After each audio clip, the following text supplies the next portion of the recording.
Mattie Ross is the star of the award-winning film True Grit, made by the Coen brothers. This is a remake of the 1969 film starring John Wayne, which is in itself an adaptation of the 1968 Charles Portis novel. The 14-year-old lead character is played by Haley Steinfeld, who, much to my surprise, was only 13 when filming the movie.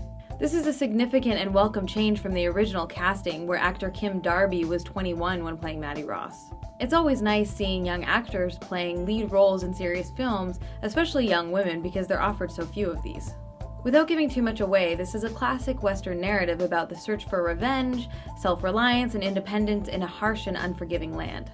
The movie follows Mattie on her quest for revenge against the man who killed her father. To help her in this venture, she hires notorious U.S. Marshal Rooster Cogburn, known for his ruthless grit. The Marshal initially dismisses and ridicules Mattie because of her age and gender.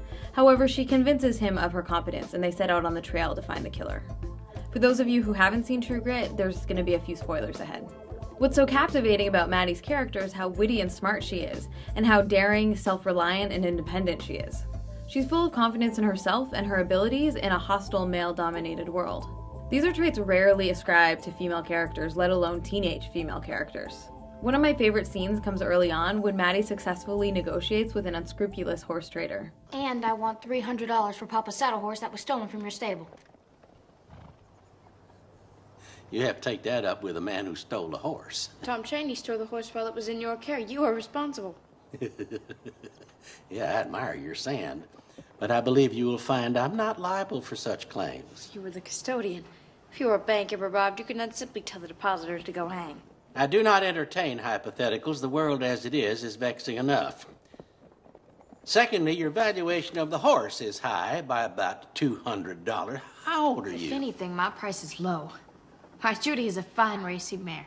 I've seen her jump an 8-rail fence with the heavy rider. I'm 14. Mattie really is a breath of fresh air, as Rebecca Keegan points out in her LA Times article. Given that female adolescents are frequently depicted on screen as vapid, angst-ridden, pregnant, or merely decorative, Mattie Ross is a remarkable role. She never shakes out her braids in a makeover montage, swoons over a cute stable boy, or frets about the daunting task at hand. I wholeheartedly agree.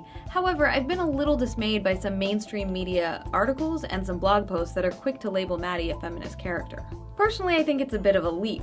While it's certainly true that Mattie possesses a number of admirable traits rarely seen in female movie roles, I'm just not convinced that she's a feminist character. Here are the two main reasons why. All characters need a good story arc, where they're one way when the story starts, and they learn a lesson, or change, or grow, or regress, or something. The point is that the character has transformed from the place that they were at the beginning of the story to someplace different by the end. For all intents and purposes, Mattie's basically the same person from the first scene to the closing credits. From when she first steps off the train, she may be a little bit naive, but she's still fairly confident, self-assured, independent, and emotionally cold. During her experiences traveling with Rooster and LaBeef, she retains all of those traits and seems fairly unaffected by the danger, brutality, and death all around her. As an adult, she seems to have changed very little, if at all, and that leads directly into point number 2. At no point in the film do we see a real range of emotion, such as sorrow, despair, or grief for the loss of her father. Mattie's entire reason for being, as far as we're shown in the movie, is to seek the death of his murderer, an outlaw named Tom Chaney. She's unwavering in her conviction that justice can only come through the hanging of Tom Chaney in the town square. In fact, the whole film frames the murder of Tom Chaney as justice, whether he meets his end by the state, by the U.S. Marshals, or by Mattie herself.